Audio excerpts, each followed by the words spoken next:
Welcome, folks. Well, if it isn't our good friend David Sink. Hi, David.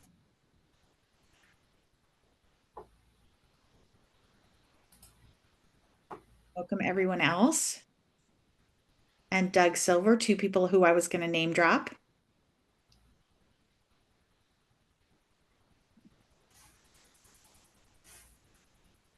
Welcome, folks. Come on in. It's 2 o'clock on the dot, so we'll give folks a couple minutes to get their links ready and get online.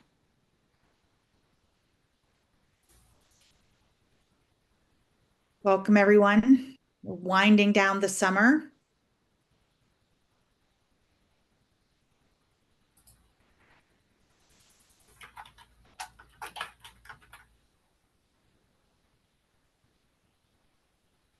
Folks, if you want to drop your name and organization into the chat.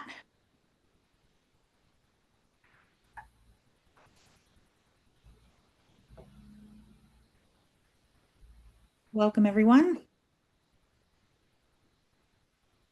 As folks slowly trickle in, we'll give them a couple minutes.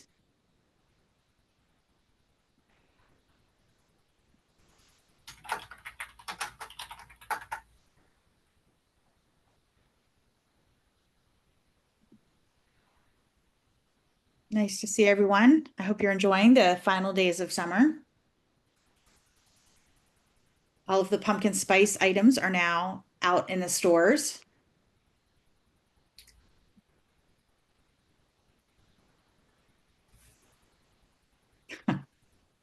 I know that's the signal for me. As soon as I smell something that's pumpkin spice, I start to look for my sweaters. I know it's time.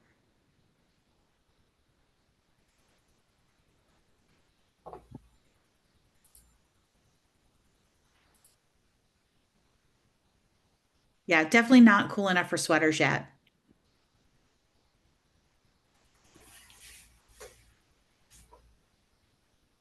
It'll be 90 degrees here in September, but it's fall.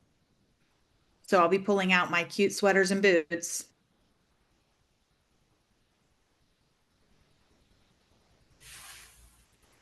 Welcome, friends. If you want to drop your name and location in the chat.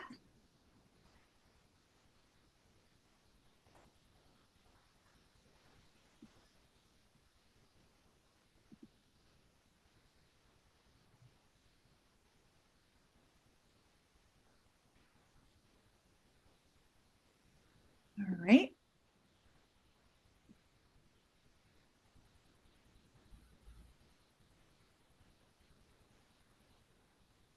Bill, have you had your summer vacation yet? Have you done anything or gone anywhere?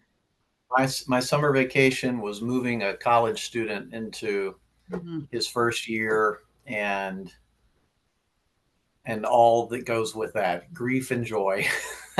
Yes, yes, exactly. I So we remember. decided that would be the best use of our money and time. So That's, orientation, and then move in and all that. So I remember those days fondly. Does that make you an empty nester?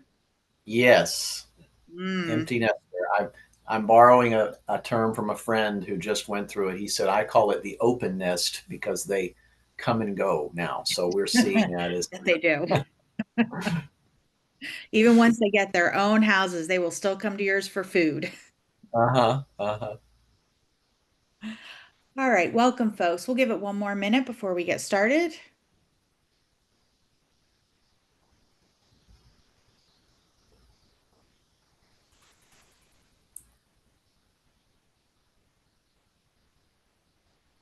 This is being recorded, which is great because I think a lot of folks are on vacation. I certainly wish I was on a year-end vacation at the beach right now, but I'm not. All right. So thank you for joining us, Bill. This is our, yeah, it's still summer. We're talking about fall, but now we're going to start talking about year-end fundraising because it is never too early to think about, your year. and fundraising campaign or whatever it is that is your next campaign coming up. So thank you for joining us, Bill, from Bright Dot. I received your name and some accolades from several of my colleagues, so I was really excited to have a chance to chat with you and to call on your expertise for this webinar.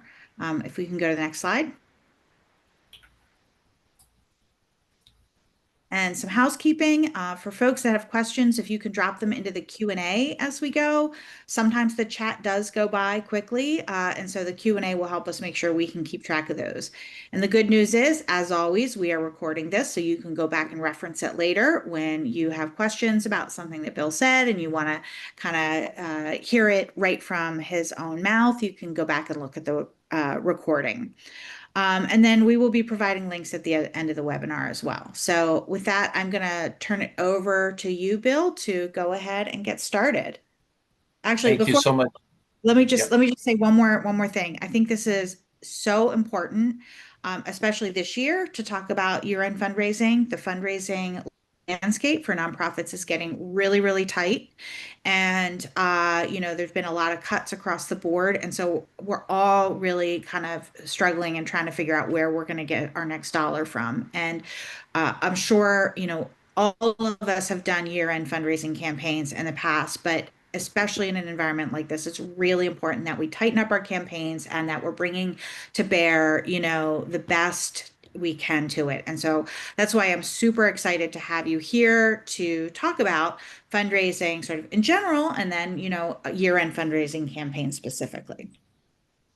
And with Well, that, I'll thank you, Jen. Thank you so much. What an honor to be with this incredible group today in this community. I have a heart for food rescue, and my wife is executive director of a food market for people who are living with food insecurity. So I feel like I'm one of you, and had the chance to just share some time with Gotham Food Pantry at the end of last year. Saw Doug is on the chat, and know Dave Sinkwell. So it's just great to just cheer you on and also to learn from you today. I hope we'll share some ideas together. And I'm a part of a group called Bright Dot. We are a national group of fundraising advisors where we help and assist and support people who are just like you, executive directors, directors of development for nonprofits, and staff who are trying to connect emotionally with people who really have the gift of philanthropy and generosity, and they want to make a difference in your organization. And so we use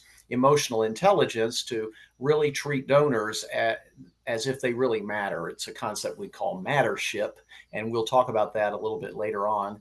Today, I want to just make sure that we accomplish, though, what you want to accomplish. And so the goals today for us are to really help people connect emotionally with their supporters, to identify some segments they might have missed, to tailor outreach toward that, to leverage some digital tools and storytelling, and to measure that success by keeping them engaged as we go forward. It would help me, though, today, and if you just drop this in the chat, just to answer two quick questions. When I leave today, I hope that blank, and I need help blank. So if you just say hope and help, I hope and I need help. And occasionally we'll just stop and check the chat. We'll also ask you to respond to some into the Q&A if you have specific questions, and we'll check those as well. So as we get started, since this is a year-end webinar, I like to think about the year-end begins with the letter Y, right? It really begins with our why. Why do we serve in the areas we serve? Why do we serve in the food rescue organization where we serve? Why do we serve the people we do? And the reason that's so important right now is because, as Jen alluded to, this has been a year of disruption for all of our friends and our clients and our supporters. And it's okay to just acknowledge that this has been hard and it's been tough. And many of you have found sources of funding that are no longer there that you were counting on. Others have seen the incredible need that is there. And now it's just time to grab your notepad, your white pad, and just get out a pen and identify again with you and your team. Why am I here? Why do clients trust us? Why do they look to us? And then why do your donors trust you with their resources? And that's going to be very important in just a minute. But the year end always begins with those four whys, because it's our why that brings us back. It's our why that keeps us going. And it's our why also that helps us tap in to a very important emotion. Because the most important emotion that we can engage with this year is the emotion of hope. Now, why do I say hope? Well, if we could say that, the first 7 months of the year in food rescue might have been filled with despair and anxiety and fear, according to a University of Missouri study that was just released, hope is the number one emotion that makes life meaningful. And at Bright Dot, we really believe in the power of emotions, not to manipulate people. We just understand that people give and are willing to give generously because they connect emotionally with you and your organization. So, what is hope? Hope is that better future that you are planning for your clients through your nonprofit. If it's in a food rescue organization, you have a picture of what that future is going to be like. Hope is also the confidence you need to keep going, right? And my guess is you already have a solution that you're bringing into the future, and hope is that solution or solutions that you are really thinking about. And you're saying, wow, if we had the money, this is what we would do. We might build a bigger warehouse. We realize that we might need to buy two more trucks and have two more delivery drivers, or we need to plant a community garden now because we're going to need more shelf stable food, and prices are going up, so we need our own garden. So whatever it is that you think, all right, wow, we've got to be ahead of the game now. All right, well, that is the hope that you're bringing. So that's the emotion that we want to tap into, and to ask ourselves, how then can we, between now and the end of the year, inspire hope in our givers? And the way we do that is by connecting the realities of today to the real people that are affected. We know the problems, right? We recognize that many of our clients are going to be affected by the cuts in SNAP funding that are on the way. But we already live and work with people who are in the SNAP gap, if you will, that they may not qualify for SNAP, but they also are not, they do not have a living wage, and so they are clients of our organizations we serve. So we know the problems. We've felt the problems with grant funding. Now, the way we pivot to hope, though, is we begin to get a mindset of what are some solutions that we've already discovered that we can tap into between now and the end of the year. The first solution is a reality now because of the new tax bill, that major givers who make $700,000 or more of income can give 37% of their adjusted gross income this year. They won't be able to give that much next year. So they have more to give this year. And there is, in DAFs alone, which are donor advised funds, there is $251 billion. $251 billion are in DAFs. In other words, donors have already given that money to a donor advised fund. They've received the tax benefit already, and it's sitting at Fidelity, or it's sitting at Merrill Lynch, or it's sitting at Vanguard, and is just waiting to be distributed. But the donor has to say where that money's going to go. And another one of the, according to Giving USA, one of the fastest growing places of giving in 2024 was in corporate giving. Now, I can hit you with all kinds of statistics today and share with you all sorts of data, but we know that people don't give because of data. They give because of a connection. And they also don't give because they're scolded into it. Well, you should give to us now because of all these problems. They give because they're inspired. They're inspired by the hope that you're bringing to the future. So let's talk about what I would call 15 weeks to hope. If you would look at between now and the end of the year, we got about 15 weeks uh, through the rest of the year How do we begin to inspire that hope? And how do we calendar that so we're ready for it? Well, of course, it starts first with yourself, beginning to shift your language to a language and a mindset that gets you ready to talk to givers. And givers, especially individual givers, love to talk about people more than pounds. Now, yes, in the food rescue world, it's so important that we are rescuing pounds of food, no doubt. But for year end givers, they want to know specifically about how many people you have fed? How many lives have you changed? So, in order to shift that language, I would encourage you to find a mental image of hope. It may not be, in food rescue. It might be that time when you sang a song in a choir in school and everyone applauded, and you remember that vividly. It could be a moment in your life when you played little league and you scored a home run. Whatever it is that you think of as hope, get into that hope space and ask yourself, who has found hope in your organization this year?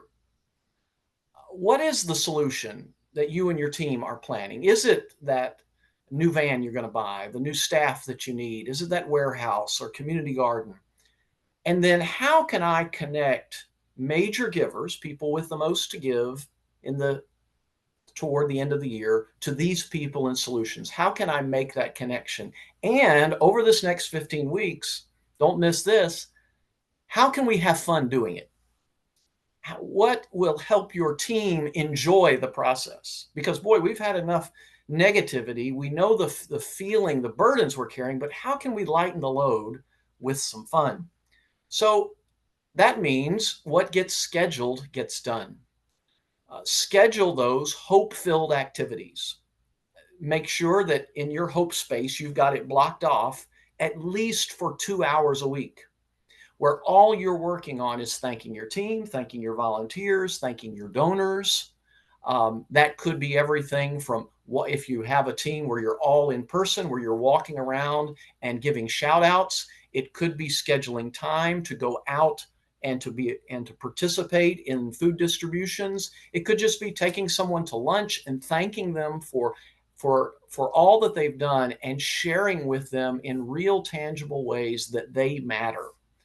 Go through your calendar and make sure you have parties and gatherings. It could be after you have a food distribution, you say, let's all go out for a happy hour time together and just spend some time getting to know each other. It might be free pizza before we get started. But gather your team, invite alignment around then what inspires donors to have hope and excitement about your organization. So that means as you inspire hope, you want to then think specifically like a giver. Now, most of the year, we are thinking a lot like our clients. We want to know what they need. We are thinking a lot about our programs. We're thinking a lot about our staff. But when it comes to year end giving, we want to think like a giver. So what that means is, first of all, identify the people that who have given and volunteered at the end of the year for the last 5 consecutive years, and begin to segment the donors and volunteers who want to give the most time and the most money at the year end. Some givers like to give at different times of the year, but you probably have in your database people who really ramp up toward the end of the year or have the capability to do so. Now, if you don't know who those people are or don't know how to segment them, I do have a free tool that I'm happy to share with you.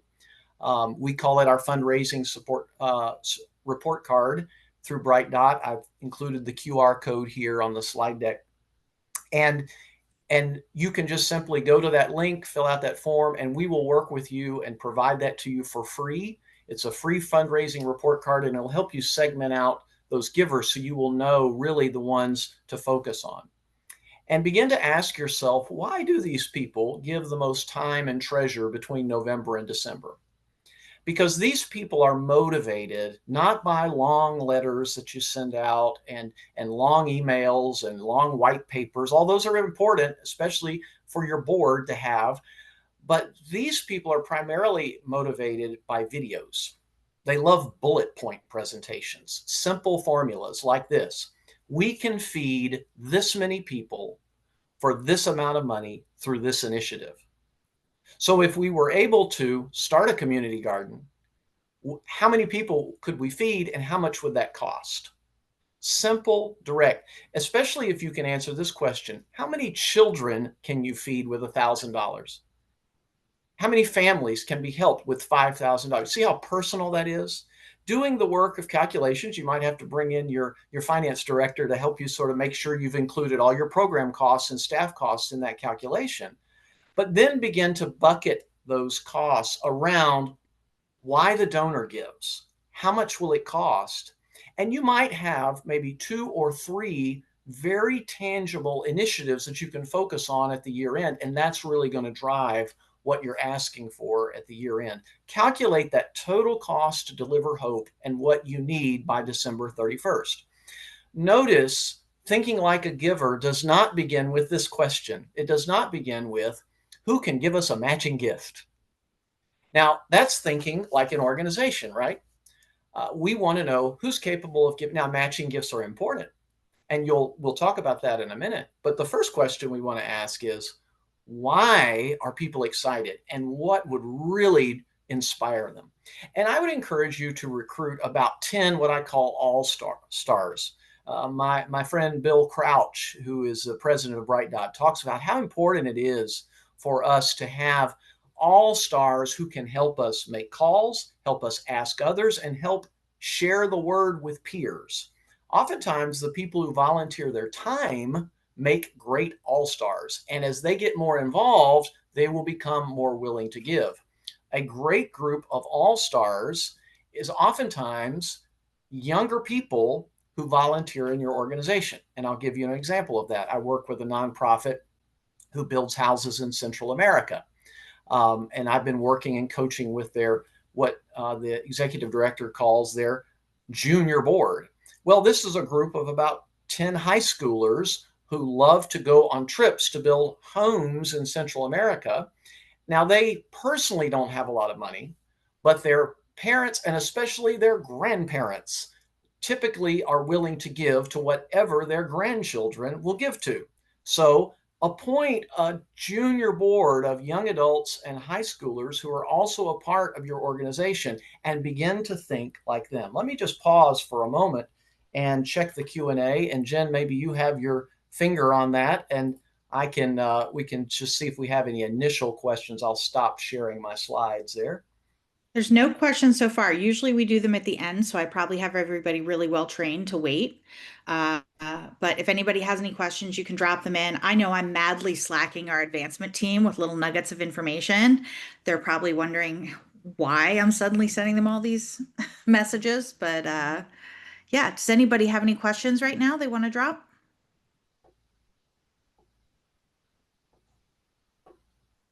Looks like no, but feel free as we go along, folks, to drop in any questions.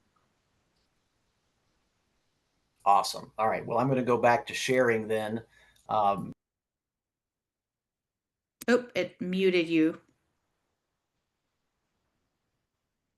there we go. All right. So hopefully we'll have some more dialogue here in a minute. So now that we know we've got 15 weeks to hope, let's schedule that out again, because what gets scheduled gets done, and we can't all do it at once. And we're also running a program, and we're also trying to find more staff to help rescue food. So we know we have a lot going. So how are we going to schedule our plan for hope? Well, September is what I call thank you month. And you might say, well, I thought thank you month was November. It is, but now is a great time to start thanking those major givers and all your givers who have been faithfully helping you serve your clients and have been a part of your organization. This is what we call mattership messages, where you are able to reach out personally to your givers and let them know how much they matter to the organization and why they matter. And let me give you an example of that. You can go to your clients now and ask their permission and to take just a short video on your phone. And I recommend taking a video using just a good old iPhone, turn it horizontally, of course, to do this, and go out to where people receive your food, and maybe that's at a distribution point, and ask your recipients, your clients who receive this food, to help you thank your givers. Now, yes, it's great for you to thank your givers, but it's very powerful if your givers have a chance to hear directly from your recipients and how much that means to them.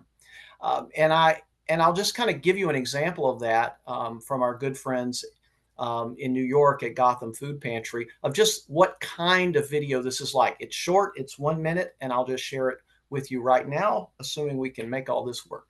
Here we go.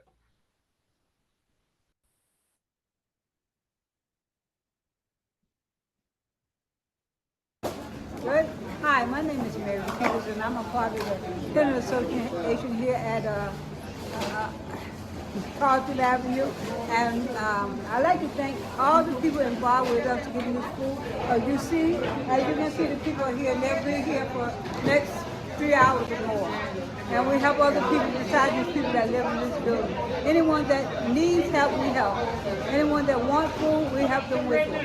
I'm so grateful for the people involved in giving us this food, Doug Silver, and the new team that we got from Gotham. I love them all. And I thank God for them all, and I bless them all, and thank you. Now, the important thing about this video is, number one, I had her permission to take the video.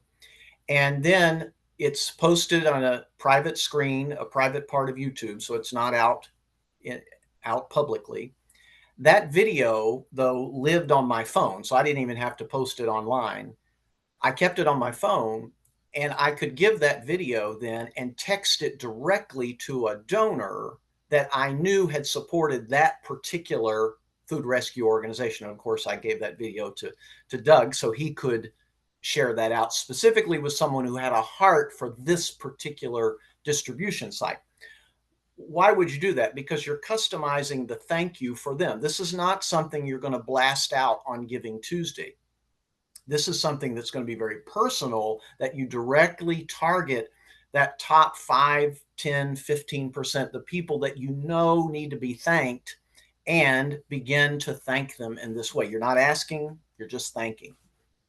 And then for that top 5% of givers, call them personally and tell them the backstory of a client. A voicemail is fine. You can actually ask your all-stars to do that and share with them ask them to just share the stories of the people that your organization is really helping. And send year-end givers a tangible reminder of their support. Now, what do I mean by that? We all have mugs and pins and shirts and bumper stickers and things that we like to give out, kind of what I'd call the trade show kinds of things. But one way we connect emotionally with givers is we are able to take a tangible version of our organization and give it to our donors and help them remember us and connect personally with us. So what do I mean by that? In your case, you might actually give them a can of green beans labeled with your organization and say, thank you. This is the kind of work that we do. Continue to keep us in mind. That tangible way of it might sit on their shelf. It's simple, it's direct, but it reminds them of how important it is that we can't do this without you. And then in September, begin to research then people who would provide matching gift opportunities and ask for a challenge gift based on their why. If you've done good work on why people need to give toward the end of the year and how to inspire hope, then begin to think of people who are also inspired by that particular motivation. Prepare a bullet point presentation based on each why and each hopeful project, so that in October and November, when you begin to ask them, they can see very clearly you've thought through this, how much it costs, and then start identifying who's the best asker. You as the executive director might not be the one, but you might be able to take an all-star with you so that after you've said thank you, you can begin to think, all right, here's how I can go to them specifically. And then in September, look ahead in your calendar to November and December and create what I call a taste and see event. These are staged events where givers can come and bring their friends and their family and their grandchildren and participate in your projects. Oftentimes, these are not the regular times when you are distributing food. These are usually Saturday mornings from like 9 to 11 that are already set up, ready to go, simple distribution efforts, but major givers love to participate and get involved, and they oftentimes like to bring their offices with them, but they need simple, customized ways to do it. In other words, frictionless. Now, in our minds, as nonprofit workers, we think, wow, that's going to create a lot of headaches for us to try to figure out how to simplify it. Yes, but it also creates a platform for you to have a relationship with those people. So look ahead in the calendar, because people's hearts are moved in November and December to help people with food insecurity. So begin to think about that even now. So that's September. So now let's turn to October. October is what I call the dawn of hope, right? You've scheduled it, you've planned, you've thought. Now you begin to ask. And so we have a tool that we use at Bright Dot specifically for that. And this is an ask, a tool that only goes to people who are capable of making major gifts. And we call it the Bright Dot video card. These are simple, smaller than a 3x5 card. When you open the door, it looks like a business card, but a video pops up from you. In this case, this is from me, but it pops up with a personal request from you to that donor, not only thanking them, but also asking them specifically, we need your help to give hope to this many people. And these particular cards are very inexpensive, of course, but they are also effective in connecting to donors' hearts. And again, we can help you with that. You can go to the link and ask for some more information about that, and we'll be happy to talk with you about how to put those together. So as you plan for hope then in October, then something that we always say when we're thinking about fundraising is you give first, because your gift matters, right? Even if it's a small amount, every gift matters, but especially your gift matters. Go ahead and commit now. What will I give toward the end of the year? Invite your board to say, go ahead and tell us now what you think at a minimum you can give toward our end of year efforts, and then invite the staff. Because here, if you add up your gift, the board's gift, the staff's gifts all together, wow, you've got 100% participation, and you have your first challenge gift, right? So even though it's guaranteed, it becomes a match, because you can say for sure your gift will be doubled up to the amount that has already been committed by you, the board, and the staff. And it's a great way to just kick off a fundraising effort. In October, schedule your asks that match with the donor's why. Go ahead and put it on your calendar. Start thinking about, okay, when am I going to have time to do this? Write those one-pagers that fit the donor's why. You don't need a big case for support. You don't need a 15-page newsletter. You don't need a brand new website.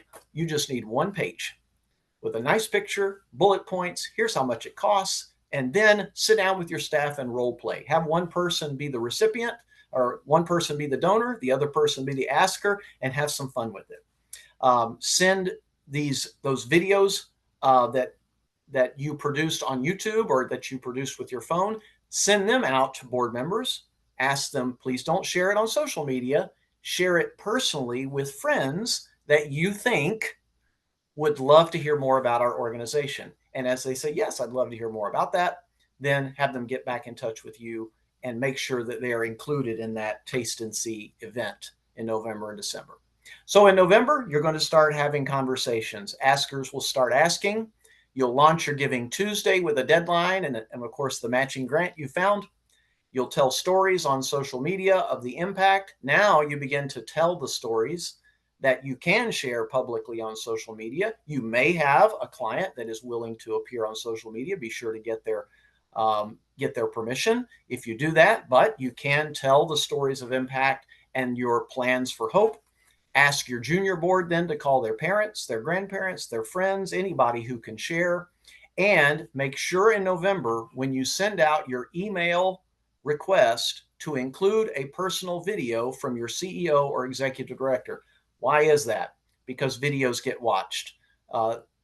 Scientifically, we know the data tells us that more emails are opened if they have a video embedded in the email than if it's just plain text. So, a direct ask from the CEO, we want to inspire hope and we need your help. That's a great way to do it. And then make sure they know there's a deadline to give. And then in December, be sure to celebrate, celebrate, celebrate. Share the stories of impact already. Tell people what the money is going toward. Share with them how much you've done with it. Thank them personally, invite donors to your Taste and See event, and make sure everywhere you're distributing food, there's an easy, frictionless way to give or to sign up to volunteer. So make sure you have a QR code on every sign you put around, say, give or volunteer, especially in November and December, because people want to get involved, people want to help out. You might have somebody walk by and say, I want to give you 100 turkeys, and you want to make it really easy for them to do that. And then, of course, party, party, party, party. Thank your team and see what might happen as a result of what you're doing. So, and again, if you need some ideas on all that, you can hit the QR code and we'll be happy to talk with you further. So, Jen, that concludes the slide deck portion. I wanted to leave a lot of time for dialogue as well here with everyone on the call. Yeah, this is so great. I took notes. I sent messages in Slack to people about really interesting things you said. My brain is moving. I have lots of questions, but I do want to make sure that we open it up for the folks that are watching to ask questions as well. So don't be shy, folks. Ask your questions, whatever it is. I'll give you a second to think about that before I start asking mine. I thought that was great. That was really interesting. I am, familiar with fundraising campaigns, and I got a lot of really great new ideas from that. So I appreciated that. One thing I wanted to bring up, and I think this is something that challenges us in food recovery, is you talked about people, right? Talk about people, not pounds. And we have the same challenge, right? We want to talk about people or we want to talk about impact, not pounds. But it's hard because everything's measured in pounds, right? And for us, we're donating to other organizations, so we don't know how many people, Right. right? So how do you recommend we think about translating that into impact that resonates? Absolutely. So, especially if you're in a small food recovery or food rescue organization, you may not have a lot of capacity to try to figure out a massive data set.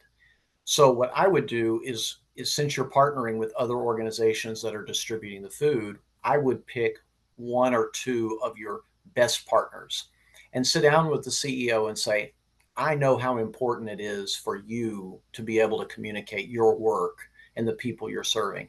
And one of the things we're trying to do is to communicate the kinds of people that are able to receive our services. So I would ask some of your most trusted partners if they would give you access to the places where people are receiving the food you're rescuing. Um, and and so that becomes a way for them to give back to you intangibly, right? And then you can even say in your communications, we are so grateful that this other organization allowed us to come, but our food is this is an example of the kind of work that we do. So that's one way. The other way, though, and um, this happened just a couple of weeks ago at the food market that my wife is executive director of, where they were also able to connect to a volunteer who loved being a part of the organization. So in this case, a woman called. She is from Ukraine. She has lived in the States for many, many years, immigrated here a long time ago, and just had heard about the food market and felt like she needed to volunteer. And so she picked up the phone and said, I want to volunteer. And she came, she speaks Ukrainian, and lo and behold, when she arrived, a client came that particular day who also spoke Ukrainian, but has not been in the States more than just a few months. So her English Wow. is still, she's very insecure in English. And the volunteer was thrilled. I get chills just thinking about this because the volunteer was like, I got to volunteer and use my language. And I rarely get to speak it anymore because everyone around me speaks English. So she was able to help this woman from Ukraine shop in the market, get what she needed. And so the volunteer was touched. So you might have um, not just a story about the clients, but the people who Right. volunteer with you, maybe a driver who rescues food, who just is so moved by the experience that they are just as good of a storyteller and want to thank your donors for being a part of it. And of course, this woman will do that as well. So that becomes a great way to connect to these groups. Yeah, I love that. And I think you said you got chills. I think we all have that story, right? We Yeah, all have that story that when we heard it or when we tell it, it moves us and gives us chills. So yeah, using those as part of our storytelling, I think is really important. There's a question in the Q&A that is, I was also thinking was on my list, so thanks for asking that. What have you seen as successful taste and see ideas for food runners? So to give you an idea, a lot of our organizations, what all they do is get people to pick up at one place and drop off at right. another, right? So it's a little Sure. bit different than a congregant volunteer. Right. Do you have thoughts about that? Sure. Well, again, it takes a little bit of planning and prep, but at least um, from the organizations that I know, there are certain, let's say Panera Bread. Let's just use that because I know they're very generous in our area on food rescue, and there is sort of a routine that we can just about guarantee that every week Panera Bread on a Saturday is going to donate bread. So I would pick one of those Saturdays and say, okay, we're going to have a special Saturday, and you kind of get queued up with the owner of the restaurant in that case and say, look, we want to introduce some people who've never volunteered before to how this works. And so you might pick two or three restaurants who can kind of help you stage it and say on this particular day we're going to have some brand new food runners and so we're going to be all in today and we want to invite, and of course the restaurant doesn't need to know this, but we're going to invite our major donors to come and bring their offices and come and be a part of that. So now, in the case, since it's a one-off kind of thing, you may only have some special, a few people, but you can arrange it ahead of time and calendar it because a lot of the restaurants understand what you're trying to do, so they want to partner with you and help you tell your story. So that'd be my suggestion. Something else we've done too in that regard is we call them app takeovers because we use an app, so that makes it a little bit easier. But we'll have a lot of times like a corporate group that might also be Yeah, donating funds to us. right, They will pick a day, and any one-time rescues that come up that day, they'll grab them and do them. And like you said, we might kind of work to make sure that we have some one-time donations. If we need to, we can talk to a regular volunteer who, again, like you said, supports our mission, might be willing to stand down for the day to give right, a major financial donor an opportunity to kind of see what it feels like. So, uh, absolutely, I'm never shy about staging something so that people can experiencing it in a controlled environment. right. I also encourage you as you're thinking about building relationships, especially in September and October, um, to have a lunch and invite your board to invite all of their financial advisors to the lunch and just serve Ooh, rescue food. All right. Now, you're not going to ask the financial advisor for money, and you're not going to ask the financial advisor to tell you who their donors are, but there, because so much money is in DAFs, financial advisors, and because of the change in the tax law this year, there will be money that people will go to them and say, I need a good organization locally to give to here, so I can max. And then you will have planted in their minds, all right, boy, they really need the money because they're trying to do this, and so they will get it and help you tell that story, and you will, and that has become a new strategy for helping people build relationships. And the board, that's something the board can do for you. that is a very interesting idea. I never thought about asking our board to ask their financial advisors to come. Yeah. All right, I like that.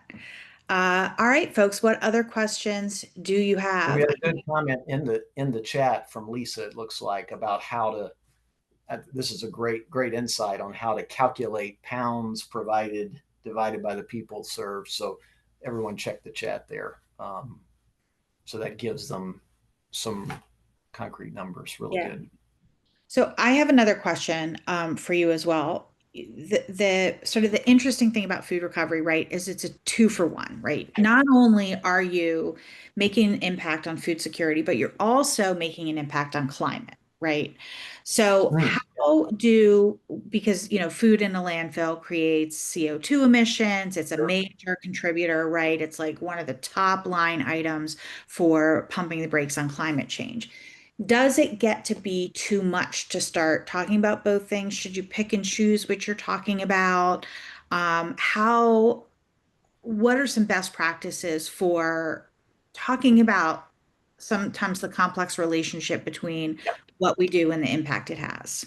absolutely. So my answer is going to be two part. Number one, if you have a major donor that cares deeply about climate, the answer is yes. Yeah. Right now, it isn't that you if you don't have a major donor that cares deeply about climate, you're not going to stop talking about climate impact. But because we're focused on year-end giving, everything focuses on what do people want to give to at the end of the year.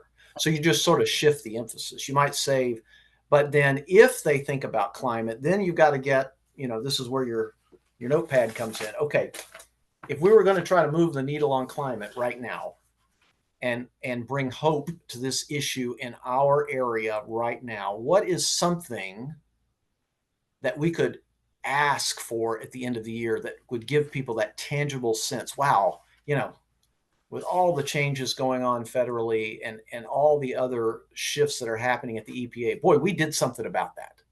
So it's what we have to really work on is making sure we tangibly give them a way to move the needle on that. So Okay. it could be we could rescue more pounds of food and reduce our carbon footprint if we had an electric Yeah. van to pick up, right? So let's buy an Yeah. electric van. Does that make sense? So you're Yeah. Yeah. Yeah. thinking Right. Okay. That's great. That's great advice. There's another question in the Q&A. Have you seen any changes to donations with the updated exemptions in the large bill passed by Congress earlier this year? yes, that's the biggest issue in the large bill is that because there is a change in how people um, who make over $700,000, they they can give 37% of their adjusted gross income this year, and then next year it goes down to 35%. So that's the biggest change that happens with major givers. Next year, we will see a big shift in what we call smaller givers because people who are non-itemizers, which that's most people don't itemize, they can give $1,000 per individual or $2,000 per family and receive an additional deduction. So next year, really, my guess is we're going to see sort of a re-engagement of the small quote the smaller donor. Every time I give $1,000, I don't think it's a small amount. I think that's I a, was that's a like, big amount for me. Okay, but not a small donation, but yeah, I got right. it. So every gift counts, but especially next year, we're going to see that. We're also going to, you probably remember the term bundling when people would give almost every other year. Well, bundling is back because they'll be able to optimize giving one year and then take a year off and then give a bunch. So that's the big shift. But the other thing David asked about is the other change that's happening is corporate giving is being emphasized in the large bill even in this year. So there's more opportunity for corporations to write off gifts. And so I would encourage anybody who gives you a gift to ask if their company matches, number one, and then to ask companies to be a part of your organization and your mission who care deeply about your mission. And so there's just a way to leverage those connections. Yeah. Um, If you have on-site volunteering too, it's a really yes, great opportunity great. to soft require that corporations donate in order to utilize that Yeah, opportunity. If you only have X number of opportunities for group volunteering a year, those should be reserved for people who are investing in your mission. absolutely. There's The another question. question was, yeah, Go ahead. yeah, in the chat, I suggested the CEO develop a short video highlighting impact and making the end of year ask to prospect. So uh, your answer is to all of that is yes. So I would suggest a personalized video, like a short video card like this, and this can also go out by email personally to a major donor. Yes, that should be personalized to them. And then I would ask the CEO to develop another video that can be in your email blast, um, that goes out before Thanksgiving, because a lot of people make their decisions for year-end giving around the Thanksgiving table, not the Christmas table, because they have their whole family together, or their friends who are family, so they have friendsgiving, but they use giving collectives, and so hey, let's make an impact here. Do one generic one that goes to everybody. I think 90 seconds is plenty. You don't need a long protracted one. Short to the point. We want to inspire hope. Here's what we're doing. We need your help. Thank you for being a part of this. Go to our website now and give. Just very simple. You can always have a longer version of that posted on your YouTube channel and include a link, but most of the time, 90 seconds, maybe 2 minutes is long enough. So customized for individual donors, and then one generic one for major donors, and a generic one to go out to everybody, including your volunteers, as Jen said. Yep, that's great. Um, my head is churning with ideas. Great. I'm I'm thrilled. fast and furious shooting them at our team, so they're probably sorry that they missed this webinar, but they'll watch afterwards. Um, are there other questions? We're winding down. We're getting close to time. So I'm going to ask folks for any final questions. And while you think about that, I'm going to drop some links into the chat. Um, so there are a couple links in the chat. You can sign up for our next webinar, or find out more about our upcoming webinars. Next month, we are going to be talking, no, sorry, next week, we're going to be talking about food donors, particularly with a focus on new food recovery organizations, startups, and we're going to have Jake Tepperman from Chicago Food Rescue, formerly of 412 Food Rescue, talking about relationships, building relationships with food donors. So that should be a great one. I urge everybody to attend. And then, of course, there's a link for our conference, our virtual conference happening in October. You can check out those links there. We're going to have lots of great sessions, 2 days of sessions that are specifically geared for food recovery organizations with actionable takeaways. So check those out. And with that, I will ask folks one more time, if you've got questions, drop them in. But while we still have Bill here, Bill, how do folks find you? So you can just go to our website at thebrightdot.com, and check out all of our offerings there. I'll post our QR code again so you can see that. And there we are. You can just go to that QR code and find us, and go to that link, and thebrightdot.com, and we're everywhere. Great. I'm trying to type in your name in You the can, I'll also put my email in the chat so you can email me directly. It's just my last name. Yep. There you go. All right. Well, thank you so much for your time today. Really, your information was really great, really interesting. And I know this is something that is going to be so important for so many nonprofits this year. Really appreciate you taking the time to share with us today. It's my pleasure, and happy to help. Thank you for having me, Jen. Yep. And Good luck to everybody. as a Bring some reminder, hope. the webinar will be sent out. The recording will be available, so you can go back and check it out. There were so many really good slides there. You can take a look at them after the fact, and that'll come out sometime later this week, which would be tomorrow or probably next week. All right. Thank you so much, everybody.